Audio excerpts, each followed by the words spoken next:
மனிதன் என்பவன் தெய்வமாகலாம். மனிதன் என்பவன் தெய்வமாகலாம். வாரி வாரி வழங்கும் போது வள்ளலாகலாம். வாடை போல தன்னை தந்து தியாகியாகலாம். உருகியோடும் மெழுகு போல ஒளியை வீசலாம். மனிதன் என்பவன் தெய்வமாகலாம்.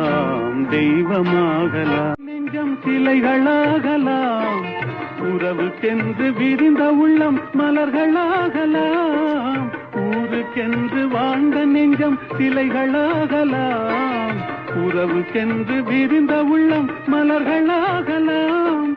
யாருக்கென்று அழுத போதும் தலைவனாகலாம். மனம் மனம் அது கோவிலாகலாம். மனிதன் என்பவன் தெய்வமாகலாம்.